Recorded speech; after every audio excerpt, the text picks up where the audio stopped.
تم اپنی نظر کو پورا کرو. انہوں نے نظر مانی تھی، اس لیے کہ کسی بھی معصیت کے بدعت کے کام کے اندر نظر نہیں ہے، اطاعت و فرما برداری نہیں ہے. یہ واضح طور پر آپ صلی اللہ علیہ وسلم نے کہا کہ ایک عبادت ہے نظر ماننا، قربانی کرنا، اس کے بعد بھی ایسی جگہ کے پر نہیں کر سکتے جہاں سے شرک کی تائید ہوتی ہے، جہاں مشرکین کوئی اپنا جاہلیت کا تہوار مناتے ہو، یہاں پر کوئی بت تھا، تائید نہیں کر سکتے ہیں. تو آپ صلی اللہ علیہ وسلم نے اتنی زیادہ اس کے بارے میں شدت اپنائی ہے. ہمیں بھی اس بارے میں بہت زیادہ چوکنا رہنا چاہیے کہ ہمارے کسی عمل کے ذریعے کسی بدعتی کی تائید نہیں ہونا چاہیے، نہ کسی بدعتی تہوار کی. اب آگے دوسری مثال بڑی تفصیل کے ساتھ ہے، اور یہ روایت بارہا آپ سنتے رہتے ہیں حضرت عبداللہ ابن مسعود رضی اللہ تعالیٰ عنہ کے بارے میں. تو یہ دوسری مثال عمرو بن یحییٰ سے مروی ہے. وہ کہتے ہیں میں نے اپنے باپ کو ان کے باپ سے روایت کرتے ہوئے سنا ہے، ہم فجر کی نماز کے بعد حضرت عبداللہ ابن مسعود رضی اللہ تعالیٰ عنہ کے دروازے پر بیٹھا کرتے تھے. جب وہ نکلتے تو ان کے ساتھ مسجد جاتے. ایک مرتبہ ہمارے پاس حضرت ابو موسیٰ اشعری رضی اللہ تعالیٰ عنہ آئے اور کہا کیا ابو عبد الرحمن تمہارے پاس آ چکے ہیں یا بعد میں آئیں گے؟ حضرت عبداللہ ابن مسعود رضی اللہ تعالیٰ عنہ کی کنیت ابو عبد الرحمن تھی. تو ہم نے کہا نہیں. پس وہ ہمارے پاس بیٹھ گئے یہاں تک کہ حضرت عبداللہ ابن مسعود رضی اللہ تعالیٰ عنہ باہر نکلے. جب وہ باہر نکلے تو ہم سب ایک ساتھ کھڑے ہوئے. حضرت ابو موسیٰ اشعری رضی اللہ تعالیٰ عنہ نے کہا اے ابو عبد الرحمن، میں نے ابھی مسجد میں ایک اجنبی چیز دیکھی ہے اور میں نے اس میں سوائے خیر کے کچھ نہیں پایا. تو انہوں نے کہا کیا چیز ہے؟ کہا چلیے آپ بھی دیکھ لیں. میں نے مسجد میں کچھ لوگوں کو مسجد میں حلقہ بنائے بیٹھے دیکھا ہے. وہ نماز کا انتظار کر رہے ہیں. ہر حلقہ میں ایک آدمی ہے اور ان کے ہاتھوں میں کنکریاں ہیں. وہ کہتا ہے 100 مرتبہ اللہ اکبر کہو تو وہ اللہ اکبر کہتے ہیں. وہ کہتا ہے 100 مرتبہ لا الہ الا اللہ کہو تو وہ 100 مرتبہ کہتے ہیں. وہ کہتا ہے 100 مرتبہ تسبیح پڑھو یعنی سبحان اللہ کہو تو وہ 100 مرتبہ تسبیح پڑھتے ہیں. حضرت عبداللہ ابن مسعود رضی اللہ تعالیٰ عنہ کہتے ہیں کہ آپ نے انہیں اس بات کا حکم کیوں نہیں دیا کہ اپنے گناہوں کو شمار کریں، نیکیوں کو نہیں بلکہ گناہوں کو.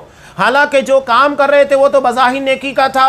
100 مرتبہ اللہ اکبر، 100 مرتبہ الحمدللہ لا الہ الا اللہ اور 100 مرتبہ سبحان اللہ، یہ سب تو بظاہر نیکی کا کام ہے. اللہ کی تسبیح ہے، اللہ کی تکبیر ہے، تحلیل ہے. لیکن اس کے باوجود حضرت عبداللہ ابن مسعود رضی اللہ تعالیٰ عنہ کیا کہہ رہے ہیں کہ ان سے کہو کہ اپنے گناہوں کو شمار کریں. میں ضمانت دیتا ہوں کہ ان کی کوئی نیکی ضائع نہیں ہوگی. یہ کہنے کا مقصود کیا تھا؟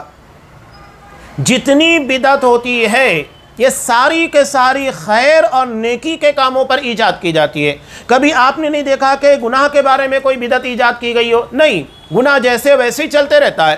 لیکن جو بدعت اختیار کی جاتی ہے وہ نیکی کے کاموں میں اختیار کی جاتی ہے. اب یہاں بظاہر وہی ہے. ہمارے لوگ بھی کیا کہتے ہیں؟ قرآن خوانی کر رہے ہیں، کہتے ہیں قرآن پڑھ رہے ہیں، کیا غلط ہے؟ اس کے علاوہ شب برات کے اندر پتہ نہیں کون کون سی نماز پڑھتے ہیں، کہتے ہیں کیا نماز پڑھنا غلط ہے؟ شب معراج کے اندر پتہ نہیں کون کون سی عبادتیں بنا لی اور کہتے ہیں کیا نماز پڑھنا غلط ہے؟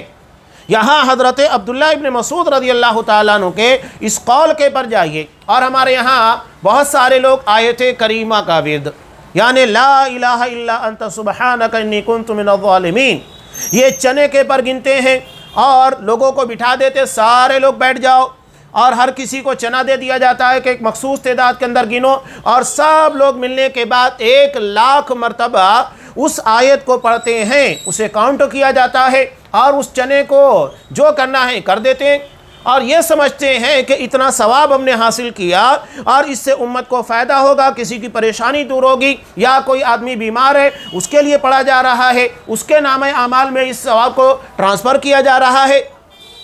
حیرت کی بات ہے آج ہمارے یہاں پر لوگ قرآن کو اپنے پاس محفوظ رکھتے ہیں. کہتے ہیں کہ میں نے اتنا قرآن پڑھا ہوا میرے پاس محفوظ ہے، اتنی میں نے سورہ پڑھی ہوئی ہے میرے پاس محفوظ ہے، اور فلاں کو بخش دیا، فلاں کو بخش دیا.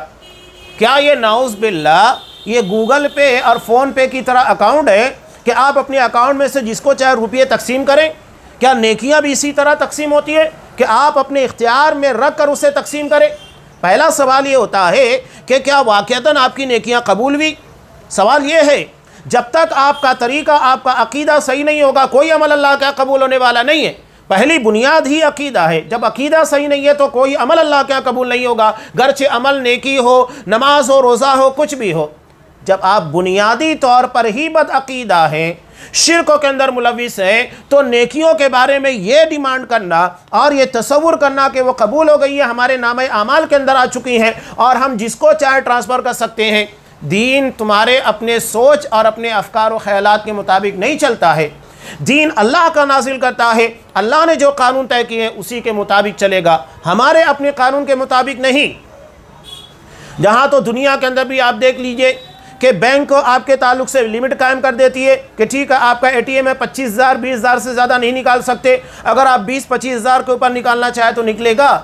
نہیں نکلے گا، اس لیے کہ دنیا کے اندر بینک نے ایک قانون بنا دیا ہے۔ تو اللہ تبارک و تعالیٰ نے بھی جو اصل میں شارع ہے، اصل میں دین ساز ہے، اللہ نے قانون بنا دیا کہ بغیر کسی توحید، بغیر توحید کے اور شرک سے بچے ہوئے اور نبی کی سنت کو اختیار کیے ہوئے کوئی عمل اللہ کا قبول نہیں ہوگا۔ دلوں میں اخلاص ہونا چاہیے، تمام شروط ہیں، اور اس کے بعد بھی بندہ ڈرتا ہے کہ نیکیاں کرنے کے بعد، یہ اہل ایمان کا وتیرہ ہے، یہ نیکی کرنے کے بعد ڈرتے ہیں۔ وجلت قلوبہم، کہ نیکیوں کے کرنے کے بعد بھی ان کے دل ڈرتے رہتے ہیں۔ حضرت عائشہ رضی اللہ تعالیٰ عنہ نے جب سورہ مومنون کی آیت نازل ہوئی تو نبی کریم صلی اللہ علیہ وسلم سے سوال کیا کہ کیا یہ گنہگار لوگ ہیں؟ تو آپ صلی اللہ علیہ وسلم نے کہا کہ نہیں، بلکہ یہ وہ لوگ ہیں جو نیکیاں کرتے ہیں اور نیکیوں کے کرنے کے بعد ڈرتے رہتے ہیں کہیں ہماری نیکیاں اللہ کے یہاں پر رد نہ کر دی جائے، ہمارے اعمال قبول نہ ہو۔ وہ نیک عمل کرنے کے بعد ڈرتے رہتے ہیں، اور یہاں پر ہم بدعت اور خرافات کرنے کے بعد سوچتے ہیں کہ ہمارے نامہ اعمال کے اندر تو بہت ساری نیکیاں ہیں، ہم جسے چاہے ٹرانسفر کر دیں، جسے چاہے کامیاب بنا دیں۔ یہ اتنا آسان نہیں ہے دین کا معاملہ۔ تو حضرت عبداللہ ابن مسعود رضی اللہ تعالیٰ عنہ، انہوں نے کیا کہا کہ آپ نے انہیں اس بات کا حکم کیوں نہیں دیا کہ وہ اپنے گناہ شمار کریں؟ میں ضمانت دیتا ہوں کہ ان کی کوئی نیکی ضائع نہیں ہوگی۔ پھر وہ چلے اور ہم بھی ان کے ساتھ چلے، یہاں تک کہ ان حلقوں میں سے ایک حلقے کے پاس آئے اور ان کے پاس کھڑے ہو کر کہا، یہ میں تمہیں کیا کرتے ہوئے دیکھ رہا ہوں؟ انہوں نے کہا، اے ابو عبد الرحمن، یہ کنکریاں، اس کے ذریعے ہم تکبیر، تحلیل، تسبیح اور تحمید کر رہے ہیں۔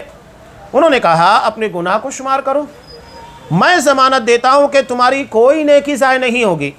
اے امت محمدیہ، اے امت محمد، تمہارا برا ہو، تم کتنی جلدی ہلاک ہونے لگے۔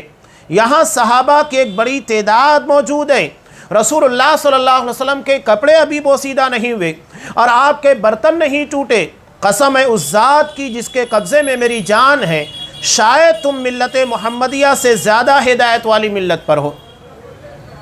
بتانے کا مقصد کیا ہے؟ یعنی وہ طریقہ جو اصحاب اکرام نے اختیار نہیں کیا، جو آپ صلی اللہ علیہ وسلم نے نہیں بیان کیا، یہ دراصل تائید نہیں، تنقید ہے، اعتراض ہے کہ شاید تم محمد صلی اللہ علیہ وسلم کے صحابہ سے بڑھ کر دین جاننے والے ہو۔ یہ وہی بات ہوئی نا، یعنی جس دین کو جس چیز کے بارے میں صحابہ کو علم نہیں، جو صحابہ نے نہیں اپنایا، وہ تمہارے پاس کہاں سے آیا ہے؟ دین تو سارا کے سارا صحابہ کے ذریعے پہنچا ہے، جب صحابہ کو ان ساری چیزوں کے بارے میں علم نہیں تو تمہارے پاس یہ ساری چیزیں کہاں سے آئی؟ یا گمراہی کے دروازے کو کھول رہے ہو؟ انہوں نے کہا، اے ابو عبد الرحمن، اللہ کی قسم ہم نے صرف خیر کا ارادہ کیا ہے۔ کون بدعتی کہتا ہے کہ میں شر کا ارادہ کر رہا ہوں؟ نہیں، ہر بدعتی خیر کے ساتھ ہی بدعت کو انجام دیتا ہے۔ وہ کہتے ہیں کتنے خیر کا ارادہ رکھنے والے ہرگز اس تک نہیں پہنچ سکتے، یعنی اخلاص سے نیت کے ساتھ ساتھ عمل کا بھی نبی کی سنت کے مطابق ہونا چاہیے، تبھی آپ خیر کو پہنچ پائیں گے، فلاح حاصل کر پائیں گے، ورنہ ممکن نہیں ہے۔ بے شک رسول اللہ صلی اللہ علیہ وسلم نے ہم سے بیان کیا کہ قوم ہوگی جو قرآن مجید کو پڑھیں گے لیکن وہ ان کے حلق سے نیچے نہیں اترے گا۔ اللہ کی قسم میں نہیں جانتا، شاید ان میں سے زیادہ تر لوگ تم میں سے ہو۔ پھر وہاں سے مڑ کر چلے گئے۔ عمرو بن سلمہ کہتے ہیں جنگ نہروان والے دن میں نے ان میں سے عام لوگوں کو دیکھا کہ وہ خوارج کے ساتھ ان کی اطاعت کر رہے ہیں۔ یہ ترمذی کی طویل روایت ہے۔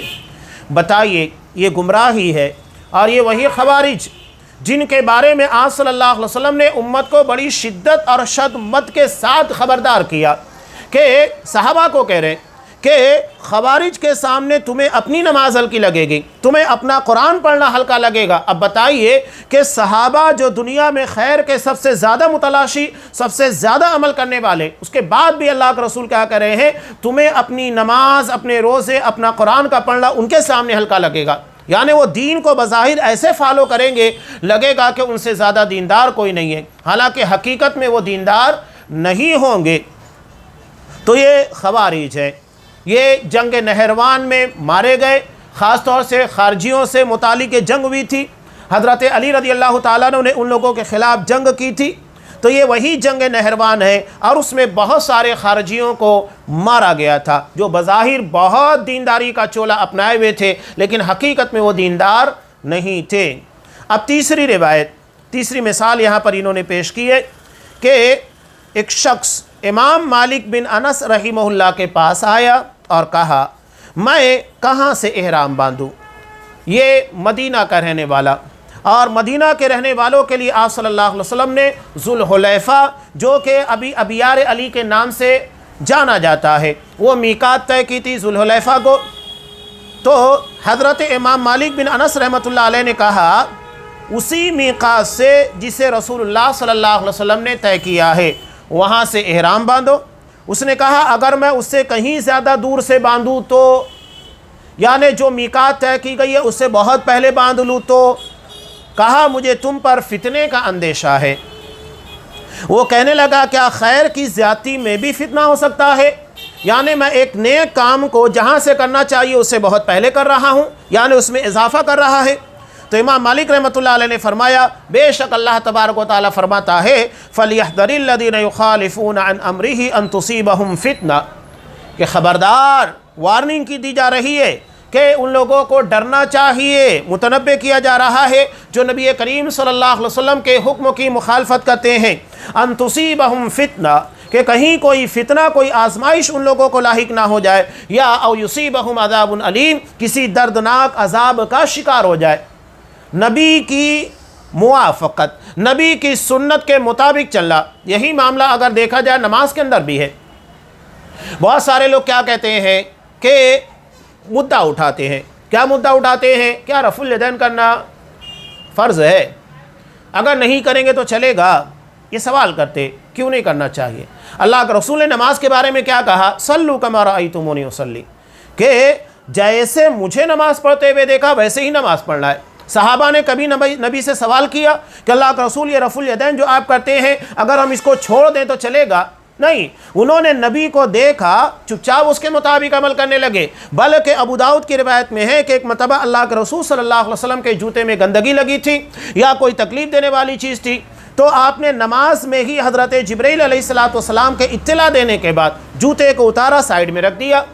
صحابہ نے دیکھا تو انہوں نے بھی اپنا جوتا اتارا، کنارے رکھ دیا۔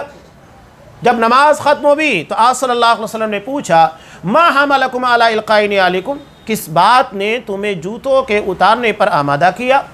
اللہ کے رسول چاہتے تو سوال یہ بھی کر سکتے تھے لماذا القیتم نعالکم، تم نے اپنے جوتے کیوں اتارے؟ لیکن آپ نے کیا کہا؟ ما حملکم، کس بات نے تمہیں آمادہ کیا؟ یعنی دل کی آمادگی کے ساتھ وہ کام کرتے تھے۔ نبی کا کوئی بھی طریقہ اپنا رہے ہیں تو ایسا نہیں ہے کہ افسودہ خاطر یا دل نہیں لگا ہوا ہے، بس یوں ہی کر رہے ہیں، دل کی آمادگی کے ساتھ نبی کی سنت کو فالو کیا کرتے تھے۔ تو کہا کہ اللہ کا رسول ہم نے آپ کو جوتے اتارتے ہوئے دیکھا، ہم نے اتار دیا۔ وہ یہ نہیں دیکھتے تھے کہ اس کو اتارنا ہے کہ نہیں، نبی نے اتارا، ختم بات۔ اور یہی ہمارا شیوہ ہے، اللہ کے رسول نے نماز میں جو بھی کیا ہم کریں گے، اور وہی تمام مسلمانوں کو کرنا چاہیے، اس لیے کہ نبی کا حکم ہے نماز ویسے ہی پڑھنا ہے جیسے مجھے پڑھتے ہوئے دیکھا ہے۔ یہ لوگوں کے درمیان شبہات لا کر پیدا کرتے ہیں، چھوٹی چھوٹی باتوں کو لے کر بہت اہمیت دی جاتی ہے، ٹوپی کے پر مسئلہ اٹھاتے، اس کے پر اس کے پر مسئلہ، جو اصل چیز ہے اس کے پر سوال ہی نہیں کھڑا کرتے ہیں۔ تو یہاں وہی مسئلہ ہے، قرآن کہہ رہا ہے نبی نے جو بھی کیا چپ چاپ عمل کرنا ہے۔ اب یہاں بعض مصلیوں سے ایک غلطی اور ہوتی ہے، نماز میں امام کے تعلق سے اللہ کے رسول صلی اللہ علیہ وسلم نے کہا کہ انما جعل الامام لیؤتم بہ، امام اس لیے بنایا گیا ہے اس کی اقتداء کی جائے۔ اقتداء کا مطلب امام نے جو کیا فوراً اس کے بعد آپ کیجئے، یہ نہیں کہ تاخیر ہو۔ امام سجدے میں جانے کے بعد اپنا سر ٹیک چکا ہے، اس کے بعد بھی آپ کھڑے ہوئے ہیں، یا وہ دوسرے سجدے کے لیے اپنا سر ٹیک چکا ہے، اس کے بعد بھی آپ بیٹھے ہوئے ہیں، تاخیر نہیں ہونا چاہیے۔ نہ تقدیم ہے نہ تاخیر، نہ تو امام سے پہلے آپ کوئی حرکت کر سکتے ہیں اور نہ امام کے کرنے کے بعد اس میں تاخیر ہونا چاہیے۔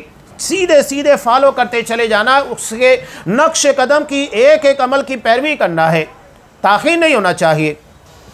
تو قرآن نے وہی کہا کہ خبردار کیا جا رہا ان لوگوں کو جو نبی کے حکموں کی مخالفت کرتے ہیں کہ کہیں وہ آزمائش کا یا اللہ کے عذاب کا، دردناک عذاب کا شکار نہ ہو جائیں۔ یہ تو 3 مثالیں تھیں جسے شیخ صالح الفوزان حفظہ اللہ نے بیان کیا۔ اب اہل بدعت کی تردید میں اہل سنت والجماعت کا منہج کیا ہے، تو اس بارے میں جان لینا چاہیے کہ شروع سے لے کر، یعنی بدعت جیسے ہی شروع بھی، جیسا کہ آپ نے دیکھا حضرت عبداللہ ابن مسعود رضی اللہ تعالیٰ عنہ، چاہے آپ دیکھیں ابو درداء رضی اللہ تعالیٰ عنہ کی مثال، حضرت امام مالک رحمۃ اللہ علیہ کی مثال، ہر جگہ آپ دیکھیں گے فوری طور کے پر وہ بدعت کا رد کرتے ہیں۔ اسی طرح عقائد کی کتابوں میں بھی، چاہے شیعوں کی بات کیجئے، خوارج کی، جہمیہ کی، معتزلہ کی، اشاعرہ کی، تو محدثین نے باقاعدہ ابواب کو قائم کر کے دلائل کے ساتھ ان تمام لوگوں کا رد کیا ہے اور خصوصی کتابیں بھی لکھی ہیں، جیسا کہ حضرت امام احمد بن حنبل رحمۃ اللہ علیہ نے الرد علی الجہمیہ، جہمیہ کے رد میں مکمل کتاب لکھ دی۔ ہمارے اسلاف ایسے نہیں تھے کہ بدعتی کو بدعت کرتے ہوئے نظر انداز کر کے نکل جائے، نہیں، شدت کے ساتھ رد کرتے، اور آج بھی یہی شیوہ اہل حدیث علماء کو، سلفیوں کو اپنانا چاہیے۔ ہماری کوتاہی یا نظر انداز کرنا بدعت کو بڑھاوا دینے کا موقع بن جاتا ہے۔ آج جب ہمارے یہاں خاص طور سے ابھی دور جدید کے اندر، چاہے ڈاکٹر ذاکر نائک کی بات کیجئے یا ڈاکٹر اسرار کی بات کیجئے، محمد علی مرزا، یہ تمام فتنے جو ابھی پیدا ہوئے ہیں اور سوشل میڈیا کے ذریعے اپنے گمراہ کن افکار و خیالات کو لوگوں کے درمیان عام کرتے ہیں، جب رد کیا جاتا ہے تو لوگ بولتے ہیں کیا ضرورت تھی بولنے کی؟ تو پھر یہاں حضرت عبداللہ ابن مسعود رضی اللہ تعالیٰ عنہ کیا ضرورت تھی؟ فوراً جا کر رد کیا۔ یہی ہمارے اسلاف کا طریقہ ہے کہ ایک بدعت ہے اس کو رد کرو، چھوڑنا نہیں چاہیے، ورنہ یہ بدعت آگے چلنے کے بعد پھیلتی جاتی ہے اور لوگوں کے اندر اس کے اثرات پھیلنا شروع ہوتے ہیں۔ تو بدعت کا رد کرنا ضروری ہے۔ حضرت امام احمد بن حنبل رحمۃ اللہ علیہ سے سوال ہوا کہ یہ بتائیے، ایک شخص جو نماز روزہ عبادات کر رہا ہے بدعت کا رد نہیں کرتا، وہ بہتر ہے یا ایسا شخص ہو جو بدعت کا رد کرتا ہے؟ تو کہا کہ جو بدعت کا رد کرتا ہے وہ زیادہ بہتر ہے، اس لیے کہ عبادت کرنے والا وہ صرف اپنے ذاتی مفاد کے لیے، اس سے اس کا ذاتی فائدہ ہو رہا ہے، امت کو کوئی فائدہ نہیں ہو رہا ہے، اس کا ذاتی فائدہ ہو رہا ہے۔ لیکن بدعت کا رد کرنے والا دراصل امت کو گمراہی سے بچا رہا ہے، یہ خود بھی گمراہی سے محفوظ ہے اور دیگر لوگوں کو بھی گمراہی سے بچا رہا ہے۔ یہ عمل زیادہ بہتر ہے، چاہے لوگ کتنی بھی تنقید کریں۔ اور آج وہی ہوتا ہے کہ آپ جب ان لوگوں کے بارے میں بات کریں گے، ڈاکٹر اسرار وغیرہ کے بارے میں، یا ابھی قریب کی بات ہے خطبہ جمعہ کے اندر پرسوں کے دن جب میں نے ڈاکٹر اسرار کے تعلق سے کھلے طور کے پر ایک واضح بیان ہے، ایک کلپ ہے جہاں وہ اتنے بھیانک طریقے سے جذباتی انداز میں لوگوں کو گمراہ کن طریقے کی طرف لے کر جاتے ہیں کہ اللہ رحم کرے۔ کہتے ہیں کہ آج دیکھو 10 لاکھ 20 لاکھ 30 لاکھ لوگ حج کرنے کے لیے جا رہے ہیں، دعائیں کر رہے ہیں، سارے لوگوں کی دعائیں سنی نہیں جا رہی ہے، منہ پر مار دی جا رہی ہے۔ جب تک ہم حکومت نہیں قائم کریں گے، جب تک ہم اقامت دین کا کام نہیں کریں گے، اللہ ہماری دعائیں قبول نہیں کرنے والا۔ یہ جذباتی انداز میں لوگوں کو لاتے ہیں۔ سوال یہ پیدا ہوتا ہے کہ اللہ نے کہاں پر یہ کہا، یا نبی کریم صلی اللہ علیہ وسلم کی کون سی حدیث ہے جس میں یہ کہا گیا ہے کہ اگر تم لوگ 10 لاکھ 20 لاکھ 30 لاکھ لوگ حج کرنے جاؤ گے تب میں تمہاری دعا قبول نہیں کروں گا جب تک کہ تم دین قائم نہیں کرو گے، حکومت قائم نہیں کرو گے؟ کیا دلیل ہے؟ کہیں کوئی دلیل موجود نہیں. یہ صرف ان لوگوں کے ڈھکوسلے ہیں، شبہات ہیں جو لوگوں کے درمیان پھیلاتے ہیں. بس سارا ٹارگیٹ حکومت حکومت حکومت حکومت.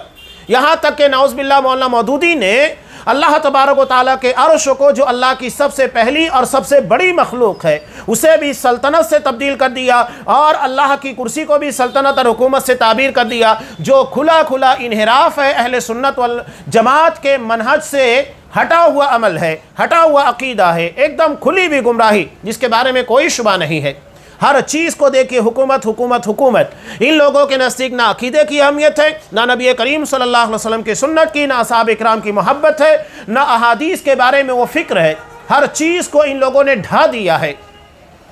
تو دیکھیے امام احمد بن حنبل رحمۃ اللہ علیہ نے الرد علی الجہمیہ لکھا. ان کے علاوہ بھی ائمہ نے کتاب تالیف کی، جیسا کہ عثمان بن سعید جن کی سنن دارمی ہے، الدارمی رحمہ اللہ، اور شیخ الاسلام ابن تیمیہ رحمۃ اللہ علیہ کتابیں دیکھیے. ان کے شاگرد رشید علامہ ابن قیم رحمۃ اللہ علیہ، اور ماضی قریب میں شیخ محمد ابن عبد الوہاب رحمۃ اللہ علیہ، ان کی کتابیں دیکھیے. جہاں یہ عقید توحید کی شفافیت کو بیان کرتے ہیں، اسی کے ساتھ ساتھ ملحدین کا، مشرکین کا، زنادقہ کا، گمراہ لوگوں کا رد بھی کرتے ہیں. اور یہ کتاب جو آج ہم پڑھ رہے ہیں، اور یہ قریب الختم بھی ہے، الارشاد الی صحیح الاعتقاد، یہ بھی مشرکین اور ملحدین کے رد میں ہے. جہاں توحید کو بیان کیا گیا، ایمان کی حقیقتوں کو بیان کیا، ساتھ ہی ساتھ ملحدین اور مشرکین کا بھی رد کیا گیا ہے، جس سے ہماری توحید پامال ہوتی ہے. اب یہاں پر کچھ کتابیں ہیں جو بدعتیوں کے، ملحدین اور مشرکین کے رد میں لکھی گئی ہیں. کچھ کتابوں کا نام دیا گیا ہے کہ اہل بدعت کی تردید میں خصوصی کتابیں جو بہت زیادہ مفید ہیں. مثال کے طور پر جو پرانی کتابیں، قدیم کتابیں، امام شاطبی رحمۃ اللہ علیہ کی الاعتصام ہے، شیخ الاسلام ابن تیمیہ رحمۃ اللہ علیہ کی کتاب اقتداء الصراط المستقیم. الحمدللہ یہ اردو ترجمہ بھی موجود ہے. تو ہمیں اردو آتی ہے، ترجمہ موجود ہے. کوشش کرنا چاہیے کہ ان کتابوں کا خصوصی طور پر مطالعہ کریں، تاکہ مشرکین، ملحدین اور گمراہ لوگوں کی حقیقتیں ہمارے سامنے آ سکے، اور ان کا کیسے رد ہوتا ہے وہ بھی سامنے آ جائے.